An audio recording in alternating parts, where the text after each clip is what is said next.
Obrigado. Daniel, capítulo 5.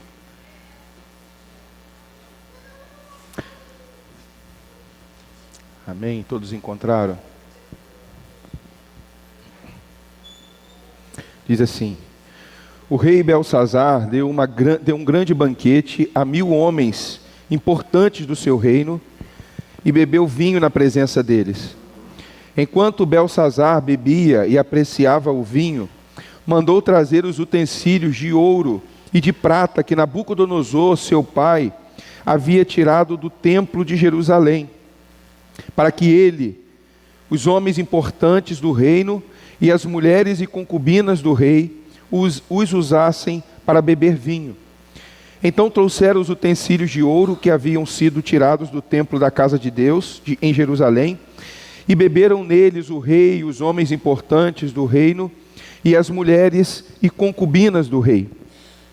Beberam o vinho e deram louvores aos deuses de ouro, de prata, de bronze, de ferro, de madeira e de pedra. No mesmo instante apareceram os dedos de mão humana, que começaram a escrever na parede caiada do palácio real, no lugar iluminado pelo candelabro, e o rei via os dedos que estavam escrevendo. Então o semblante do rei empalideceu, e os seus pensamentos o deixaram perturbado. As suas pernas bambearam, e os seus joelhos batiam um no outro. O rei ordenou em voz alta que fossem chamados os encantadores, os caldeus e os feiticeiros. O rei disse aos sábios da Babilônia: aquele que ler o que está escrito na parede e me declarar sua interpretação, será vestido de púrpura, receberá uma corrente de ouro para pôr no pescoço e será o terceiro homem mais importante do meu reino. Então entraram todos os sábios do rei, mas não puderam ler o que estava escrito na parede, nem revelar ao rei a sua interpretação. Com isto o rei Belsazar ficou muito perturbado, e o seu semblante se tornou cada vez mais pálido. Os homens importantes do reino estavam perplexos. A rainha mãe, que tinha ouvido os gritos do rei e dos homens importantes do reino, entrou na sala do banquete e disse: que o rei viva eternamente. Não deixe que os seus pensamentos o perturbem, nem fique assim tão pálido. Aqui no seu reino, um homem que tem espírito dos santos deuses. Nos dias de seu pai se achou nele luz, inteligência e sabedoria, como a sabedoria dos deuses. O seu pai, o rei Nabucodonosor, sim, o seu pai, ó rei, o constituiu chefe dos magos, dos encantadores, dos caldeus e dos feiticeiros. Porque nesse Daniel, a quem o rei tinha dado o nome de Beltesazar, se acharam um espírito excelente, conhecimento e inteligência, interpretação de sonhos, declaração de enigmas e solução de casos difíceis. Portanto, chame Daniel e ele dará a interpretação. Então Daniel foi levado à presença do rei. O rei falou com Daniel e lhe perguntou: você é aquele Daniel dos exilados de Judá, que o rei meu pai trouxe de Judá? Tenho ouvido dizer a seu respeito que o Espírito dos deuses está com você, e que em você se acham luz, inteligência e excelente sabedoria. Acabam de ser trazidos à minha presença os sábios e os encantadores para lerem o que está escrito na parede e me darem a sua interpretação. Mas eles não puderam dar a interpretação dessas palavras. Eu, porém, tenho ouvido dizer que você é capaz de dar interpretações e solucionar casos difíceis. Portanto, se você puder ler o que está escrito e me revelar sua interpretação, você será vestido de púrpura, receberá uma corrente de ouro para pôr no pescoço e será o terceiro homem mais importante do meu reino. Então Daniel respondeu e disse na presença do rei: o Senhor pode ficar com os seus presentes e dar as suas recompensas a outra pessoa. No entanto, vou ler para o rei o que está escrito na parede e lhe darei a interpretação. O rei, o Deus Altíssimo, deu o reino a Nabucodonosor, seu pai, bem como grandeza, glória e majestade. Por causa da grandeza que lhe deu, pessoas de todos os povos, nações e línguas tremiam e temiam diante dele. Matava a quem queria e a quem queria deixava com vida. Exaltava uns e humilhava outros. Mas quando o coração dele se elevou e o seu espírito se tornou orgulhoso e arrogante, foi derrubado do seu trono real e perdeu toda a sua glória. Foi expulso do meio dos filhos dos homens. O seu coração foi feito semelhante ao dos animais e passou a morar com os jumentos selvagens. Comia capim como os bois e o seu corpo foi molhado pelo orvalho do céu, até que reconheceu que Deus, o Altíssimo, tem domínio sobre os reinos do mundo e os dá a quem Ele quer. E o Senhor, rei Belsazar, que é filho de Nabucodonosor, não humilhou o seu coração, mesmo sabendo de tudo isso. Pelo contrário, se levantou contra o Senhor do céu, mandando trazer os utensílios do templo dele, para que o Senhor, ó rei, as suas mulheres e concubinas, juntamente com os homens importantes do reino, bebessem vinho neles. Além disso, o Senhor deu louvores aos deuses de prata, de ouro, de bronze, de ferro, de madeira e de prata, que não veem, não ouvem e não sabem de nada. Mas o Senhor não deu glória a Deus, em cuja mão estão a sua vida e todos os seus caminhos. É por isso que ele enviou aquela mão que escreveu na parede. E o que está escrito é isto: Mene, Mene, Tekel e Parsim. Esta é a interpretação daquilo. Mene, Deus contou os dias do seu reinado, ó rei, e pôs um fim nele. Tekel, você foi pesado na balança e achado em falta. Pérez, o seu reino foi dividido e entregue aos medos e aos persas.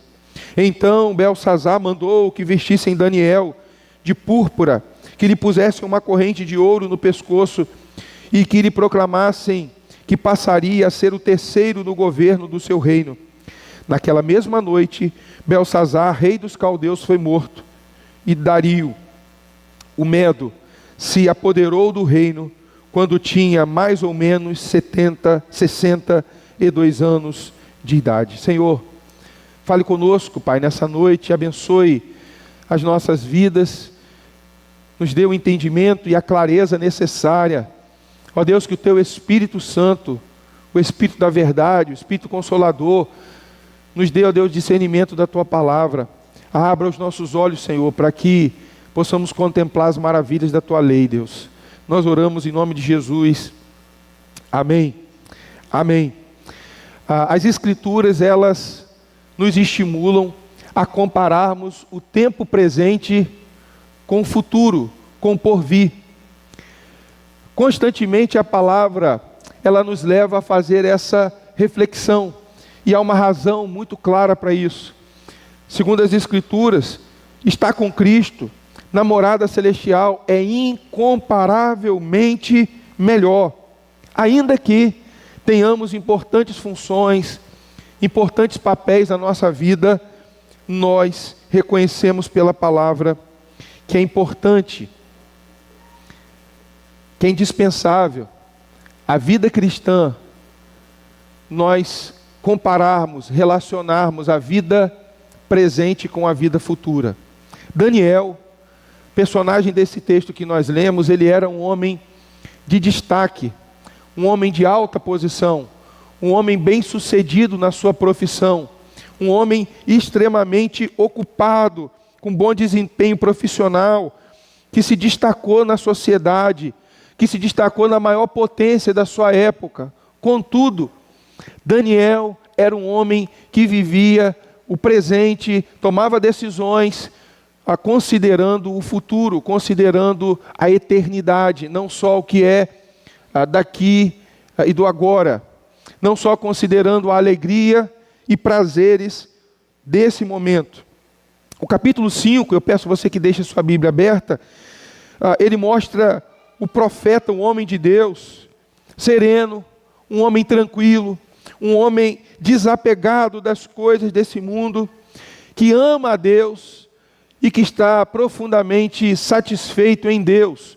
Por isso ele não cobiça as coisas que podem ser corroídas pela ferrugem, que podem ser destruídas pela traça. Daniel é um homem fiel ao Senhor que conduz a sua história, ao Deus que reina e que tem a sua vida bem segura nas suas mãos. Eu quero convidar você então a caminhar comigo, olhando para Daniel capítulo 5, e extrairmos aqui verdades transformadoras, fundamentais para a nossa vida. Se você observar, nós temos caminhado sequencialmente do capítulo 1, chegamos no capítulo 5 do livro de Daniel, e no capítulo 4 nós temos o rei Nabucodonosor sendo humilhado da sua arrogância. Alguém que se dirige a Deus dizendo: está vendo, Senhor, tudo isso, todo esse reino, todo o meu palácio foi construído pela minha glória, pela minha majestade. Deus então humilha Nabucodonosor, faz com que ele vivesse como um animal, pastando, comendo capim, por um longo tempo, até que ele fosse humilhado e reconhecesse quem é Deus. Belsazar, ele era um descendente de Nabucodonosor. Pode ser um neto, pela palavra que o texto original traz, mas era alguém que conhecia a história de Nabucodonosor, sabia aquilo que Deus havia feito a Nabucodonosor. Belsazar era alguém que conhecia sobre a conversão de Nabucodonosor. Do capítulo 4 para o capítulo 5, passaram-se 25 anos. 25 anos se passaram. Esse homem, ele assume o comando, Belsazar, mas a gente observa que a mesma arrogância de Nabucodonosor se repete na vida dele. Ele não conseguiu olhar para a história e aprender com os erros do seu pai. Então, em determinado momento, ele decide dar uma festa, ele decide dar um banquete, e o texto traz os detalhes desse banquete estranho, dessa festa irreverente, debochada. O texto vai dizer que ele resolve chamar 1000 convidados. E quem eram esses convidados? Pessoas importantes do seu reino, as suas esposas, suas mulheres e as suas concubinas. E ali o texto diz que ele começou a beber vinho, e ele continuou bebendo vinho, até o ponto dele se embriagar, até o ponto do seu coração se exaltar, até o ponto dele perder a sobriedade e passar então a tomar decisões carente de juízo, carente de discernimento. A Bíblia vai dizer que Belsazar, ele decide trazer os utensílios da casa de Deus. Nós já vimos que Nabucodonosor, no capítulo 1, ele levou jovens escravos cativos para a Babilônia, mas ele também levou os tesouros do templo de Jerusalém, as taças e os utensílios que foram consagrados para serem usados no culto a Deus. Foram separados do seu uso comum e receberam uma utilidade sagrada, ou seja, aqueles objetos deveriam ser usados somente no culto a Deus. Nabucodonosor separou aqueles utensílios, ainda que com irreverência colocou no templo do seu Deus. E agora Belsazar, com seu coração exaltado pela bebida, de forma irresponsável, arrogante, irreverente, desrespeitosa e escarnecedora, ele dá uma ordem: tragam os utensílios que eram da casa de Deus, para que nós possamos beber vinho nesses utensílios. Ele chega ao ponto alto da sua loucura, ele ultrapassa todos os limites, porque, na verdade, ele já era um homem arrogante, ele já era um homem que não temia Deus, ele já era um homem ímpio. Mas a Bíblia traz para nós os efeitos da embriaguez, ou os resultados da embriaguez. A Bíblia diz em Provérbios 20, verso 1, o vinho é zombador, e a bebida forte causa alvoroço. Todo aquele que é vencido por eles não é sábio. Belsazar se revelou um homem tolo, se revelou um ébrio, ou seja, alguém dominado, alguém subjugado pelo álcool. E é claro que você já viu, tanto no dia a dia, talvez já tenha observado, ou nas redes sociais, os vexames, as confusões, as humilhações que são criadas, que são geradas por consequência da embriaguez. E essa cena aqui é uma cena de desprezo a Deus, de desrespeito ao Deus que Belsazar tinha ouvido falar desde a sua mocidade, desde a sua meninice. Ele rejeitou o testemunho que foi apresentado a ele sobre quem Deus é, sobre o verdadeiro Deus em toda a sua vida. Há um detalhe significativo.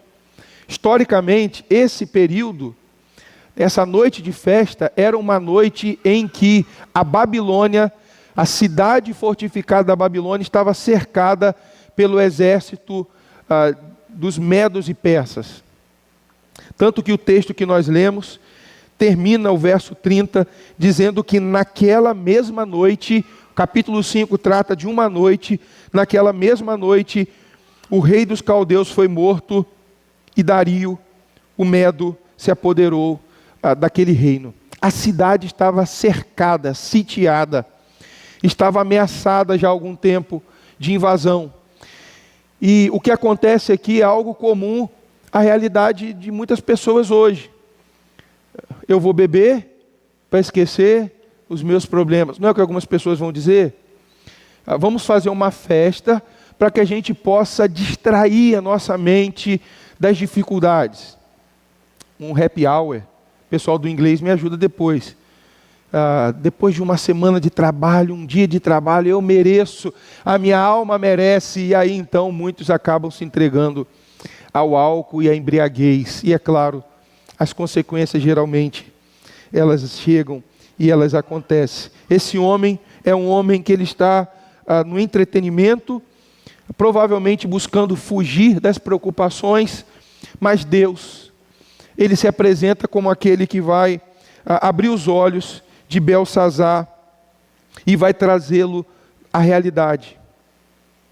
O texto vai dizer que uma espécie de mão, no princípio fala sobre dedos, e depois o texto fala que uma mão, ela fez uma inscrição na parede. O texto original, ele traz mais a ideia de inscrição do que algo que foi escrito, não foi tinta num dedo. Você imagina você estar num salão de festa e de repente aparece uma mão na parede e ela começa a abrir uma cava. Ela começa a triturar a parede e a inscrever na parede. E o que a gente pode ilustrar como um cenário é como se fosse uma lápide em um túmulo. A sentença, a epígrafe da história de Belsazar estava sendo escrita diante dos seus olhos. E aquele que está festejando, que está alegre, de repente começa a se preocupar. O texto diz que ele fica pálido, o texto diz que ora faltam as palavras, a cor vai embora, que geralmente a bebida, principalmente o vinho, traz esse calor, bochechas rosadas, e ele então começa a gritar a ponto da sua mãe, da rainha mãe, ouvir em outra sala, em outro lugar. Nossa mente, a gente pode imaginar esse contexto. Hilariedade, zombaria, irreverência, festa. A Bíblia vai dizer que quando os utensílios da casa de Deus chegaram, e isso se repete, eles começaram a colocar vinho naqueles utensílios e eles cantavam alegremente aos deuses pagãos. Ele conhecia sobre Deus. Ele tinha ouvido falar sobre Deus. Mas talvez é a ideia de um Deus que por hora está distante. Deus não está agindo, não está intervindo mais. Agiu há 25 anos atrás, pensando nesse contexto. Deus não age mais, então eu posso pecar, eu posso viver do jeito que eu quero. A minha consciência me alerta para aquilo que a palavra diz, mas na verdade Deus não é tão justo assim.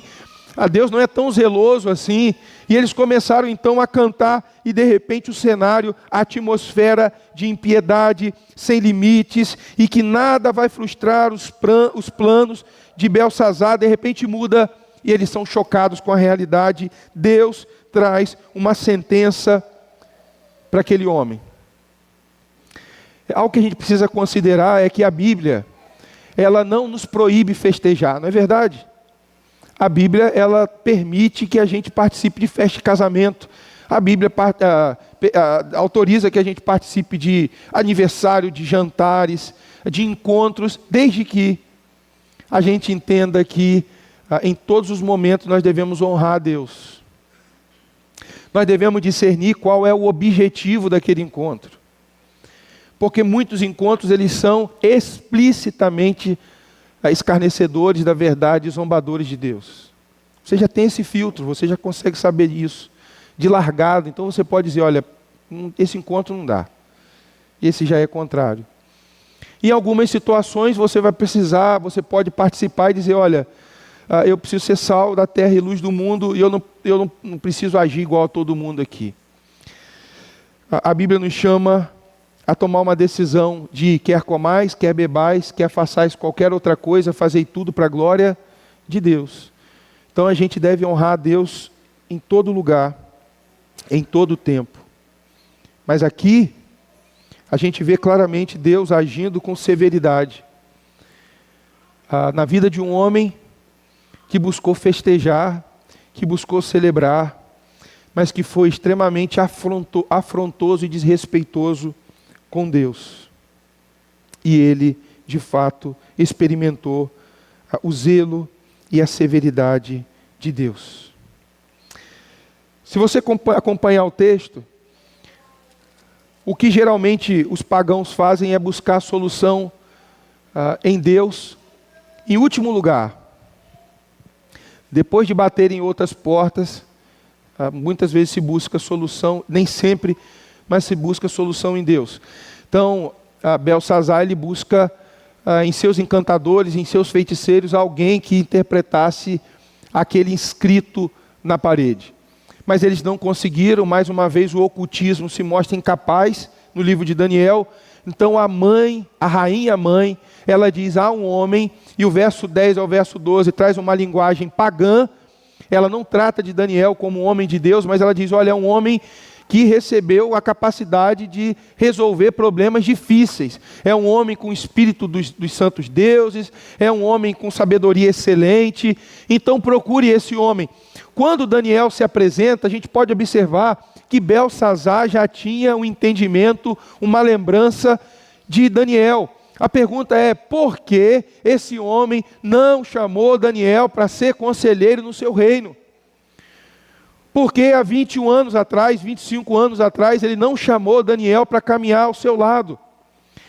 É claro que muitas vezes nós não queremos trazer para perto de nós aqueles que andam com Deus, porque nosso coração, ele está apaixonado, está seduzido pelas obras das trevas. E nós não queremos pessoas que nos apontem o erro, que nos chamem à verdade, que de alguma forma despertem a nossa consciência cauterizada e adormecida. Então a gente muitas vezes se rodeia de conselheiros segundo a inclinação do nosso coração. Mas a rainha mãe sabia que ali havia um homem de Deus. E o que acontece aqui é que mais uma vez Deus age como ele tem agido no livro de Daniel e na história.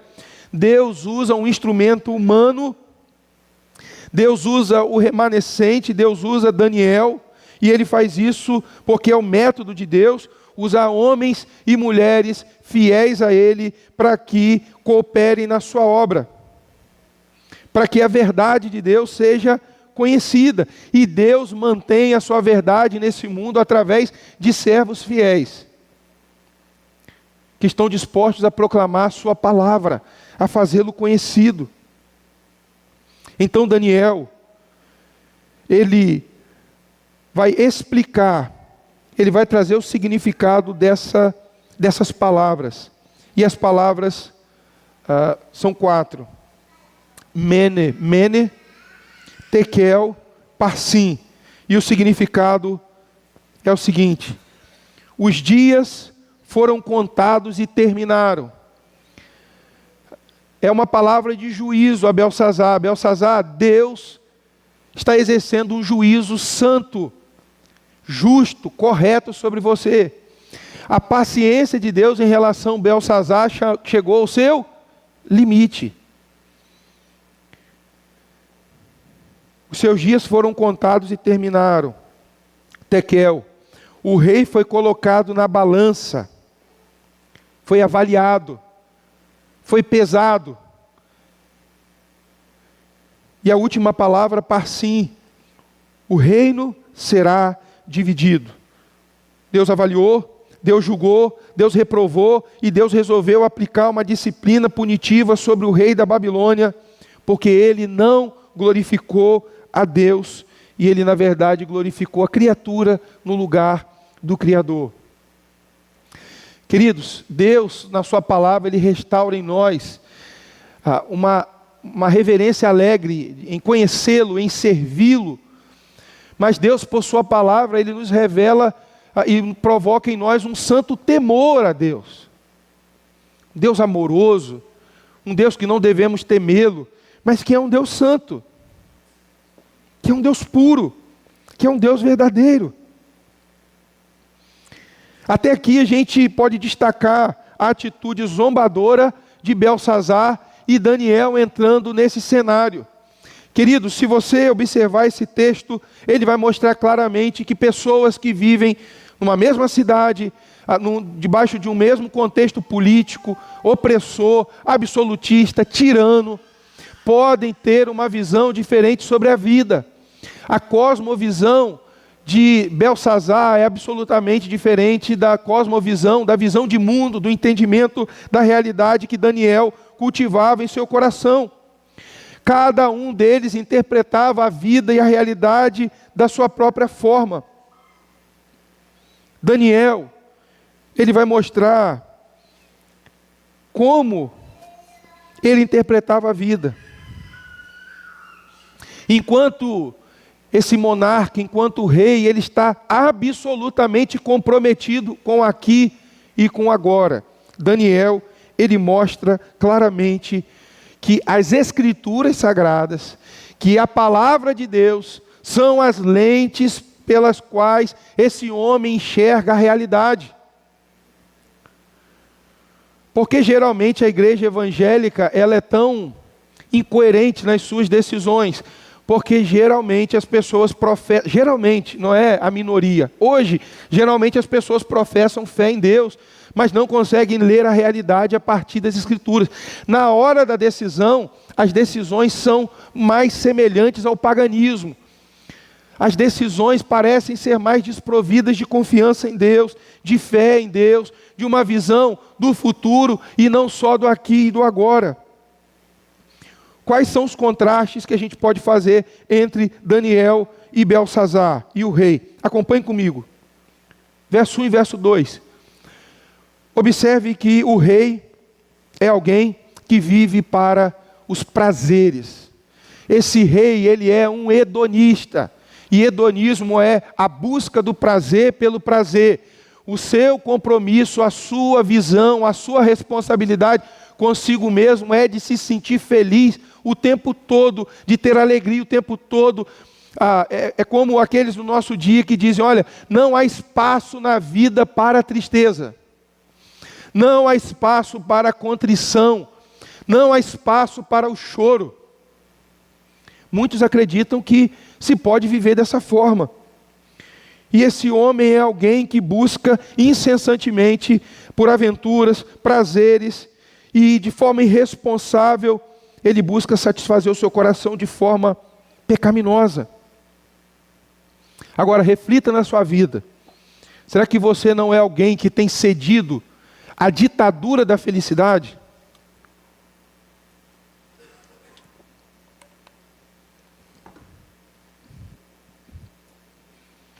Que diz, olha, a gente não pode ficar triste. A gente não pode dar vazão ao nosso coração, à tristeza até mesmo com as nossas falhas, com os nossos pecados, com as nossas transgressões. Não há espaço na visão de mundo para se humilhar diante de Deus, para se voltar para Deus. Daí você vê pessoas que elas não conseguem parar, elas só trabalham, e elas saem do trabalho e elas não conseguem parar para refletir, não há espaço para reflexão, não há espaço para ponderação sobre o que Deus espera de mim.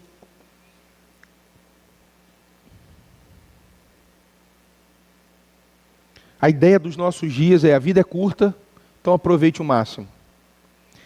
O que o cinema, o que os filmes, quando tem lá um personagem que é diagnosticado com uma doença em estágio terminal, geralmente ela diz ou ela ouve: aproveite a sua vida o máximo. Curta a sua vida adoidado. Faça aquilo que você quis fazer e não fez até agora. Aquele dinheiro que você estava economizando, gaste, porque a vida é curta. É claro que o conselho de aproveitar a vida é necessário, mas a questão é, de qualquer jeito, a vida, na perspectiva cristã, ela se encerra quando o fôlego de vida termina? Ou a vida para nós é uma vida perene, que continua, que é eterna? Ela cessa aqui, mas ela continua na presença de Deus. Então, nós precisamos pensar aquilo que nós temos cultivado em nosso coração. Observe aquilo que o apóstolo Paulo escreveu aos Colossenses, estimulando eles a pensarem nas coisas lá do alto.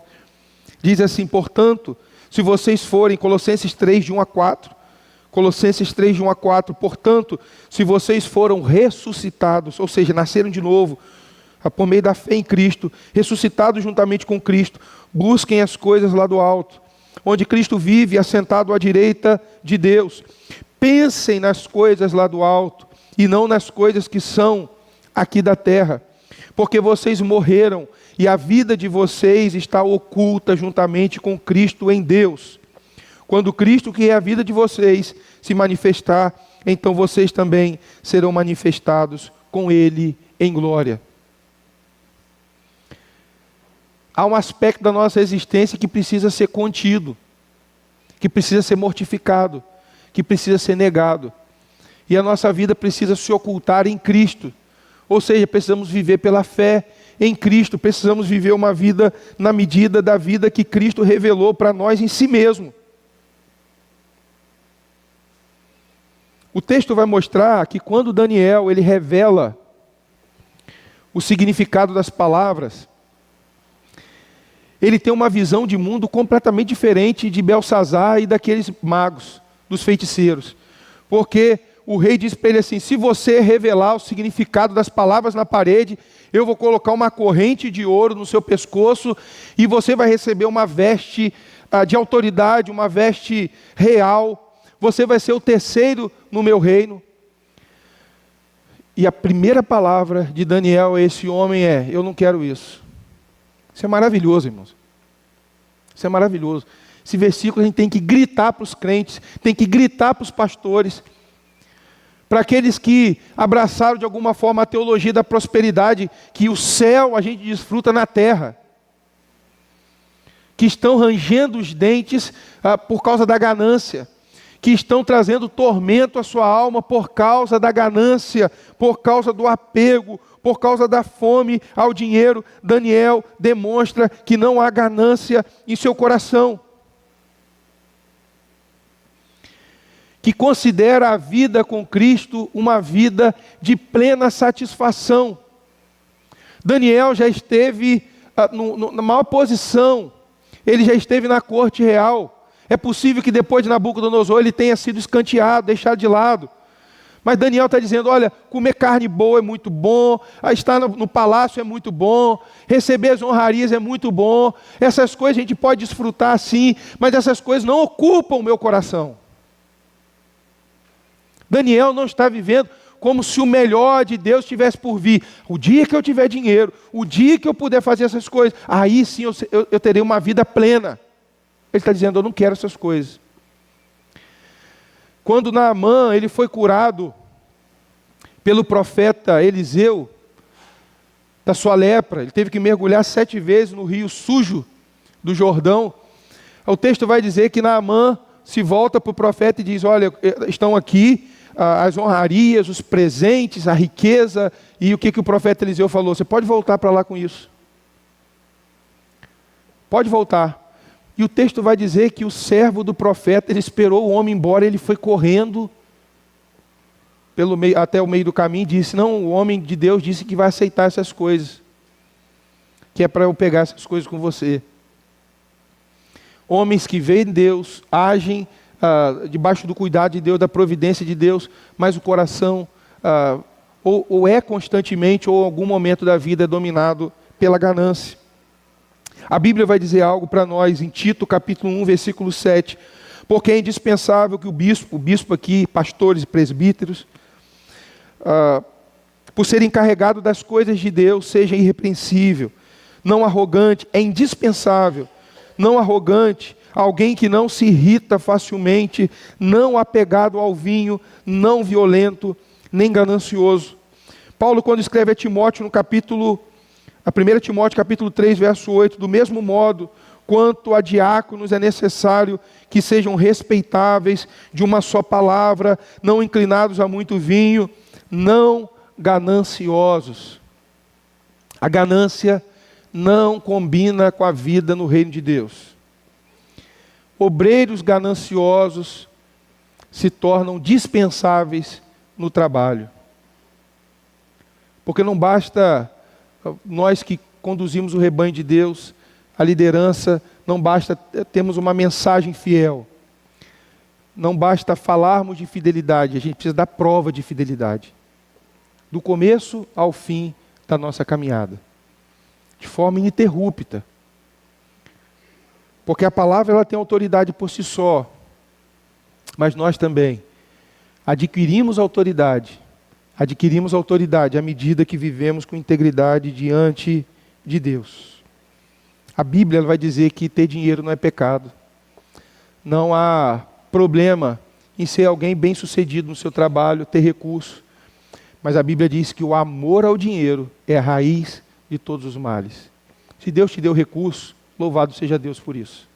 Se Deus te deu dinheiro, amém. Mas o dinheiro é um péssimo patrão. Ele é um bom servo. Não seja dominado por ele. Que Deus nos guarde de uma vida gananciosa. Porque a Bíblia diz que aquele que é ganancioso traz problemas para a sua própria vida. Mas há um segundo contraste. Capítulo 5, verso 18 e o verso 19, mostra que os dois, eles têm uma diferença que é a relação com o passado. Observe que enquanto Beltsazar, ele despreza o passado, porque Daniel diz para ele assim, você sabia da história de Nabucodonosor. Você sabia do que Deus fez com Nabucodonosor. Você conhece a história da conversão de Nabucodonosor. Você sabe o que Deus precisou fazer para que ele buscasse o Senhor e engrandecesse o nome do Senhor. Você conhece essa história, mas você desprezou o passado, Beltsazar. Já Daniel é alguém que olha para o passado com a necessidade de ver os maravilhosos feitos de Deus, a bondade de Deus, mas também para não cometer os mesmos erros do passado. Às vezes alguns cristãos falam assim, tem que olhar para frente. Não, a gente precisa olhar para trás, para não cometer os mesmos erros do passado. Tanto os erros na história da igreja que estão registrados na Bíblia, quanto os erros na história da igreja, a igreja primitiva, a igreja medieval, a igreja contemporânea. Por que que nós, por exemplo, como igreja presbiteriana, chegamos em outubro e a gente se lembra da reforma? Porque a gente sabe que por muito tempo a igreja foi se perdendo, se esquecendo das Escrituras. E que em determinado momento Deus usou homens pecadores para que a igreja se voltasse às Escrituras. Nós não veneramos homens. Nós não somos nostálgicos. Ah, aquele tempo. Como eu queria que aquele tempo voltasse. Ah, bom era em 1970. Não, essa é a nossa geração. Nós somos chamados para viver nesse tempo, com uma perspectiva mais abrangente, eterna, mas somos chamados para viver nesse tempo. Então a gente olha para trás com humildade. A igreja não começou agora. A igreja não começou a partir da organização dessa igreja. Há uma história da igreja. Então que a gente aprenda com Daniel a ter uma cosmovisão que considera o passado, que percebe o cuidado de Deus na nossa vida no passado e que tem o coração despertado para não cometer os mesmos erros do passado. E há um terceiro e último contraste para que a gente possa concluir. Enquanto há um caráter irreverente, arrogante em Beltsazar, Daniel é alguém humilde e que depende de Deus. Apesar dessa cidade ela possuir muros fortificados, apesar dela ter um fosso que trazia proteção contra os inimigos, a festa naquela noite era um sinal de arrogância, era um sinal de autossuficiência. A organização da festa, e depois ela culmina num ato de arrogância em relação a Deus, de profanação ao nome do Senhor, de zombaria ao nome de Deus. Beltsazar é alguém condenado por causa do seu orgulho. É alguém que não se humilhava perante Deus. É alguém que vivia como se não precisasse de Deus. Ele foi condenado por isso. Muitas vezes a arrogância ela pode não ser percebida pelos colegas do trabalho, pelos vizinhos, porque há uma certa presteza. O orgulhoso, ele pode se vangloriar até do seu serviço. Não há vizinhos como eu. Não há vizinhos tão humildes e tão solícitos como eu. Não há gente tão prestativa no trabalho como eu sou. Mas a arrogância e a soberba, ela se manifesta no coração daquele que pensa que pode viver sem precisar de Deus. E é claro que esse homem, conforme diz o texto, ele não se humilha. Ele permanece sem buscar a Deus como uma criança. Ele nem permitiu que o Senhor governasse a sua vida. E ele permaneceu arrogante até que chegasse o seu fim. Ninguém precisa escolher um caminho especial para ir para o inferno. Guarde isso. Ninguém precisa escolher um caminho especial para ir para o inferno. Necessita apenas permanecer por tempo suficiente no caminho de incredulidade. Se você tem sido arrogante, tem desprezado a Deus, você não precisa fazer algo, você não precisa ser um homicida, você não precisa ser um estuprador, você não precisa ser alguém que cometa crimes cruéis. Basta você viver como se Deus não existisse, como se você não precisasse de Deus. Eu concluo dizendo que Daniel ele nos adverte a considerarmos Deus, a levarmos Deus a sério, a entendermos que não basta nós vivermos olhando, tomando decisões para o tempo presente. A gente precisa ter uma visão de mundo mais abrangente. A gente precisa considerar Deus nas nossas escolhas. A gente precisa olhar para a realidade a partir daquilo que a Bíblia Sagrada nos ensina. Eu quero concluir dizendo que o Senhor Jesus, Ele também participou de algumas festas.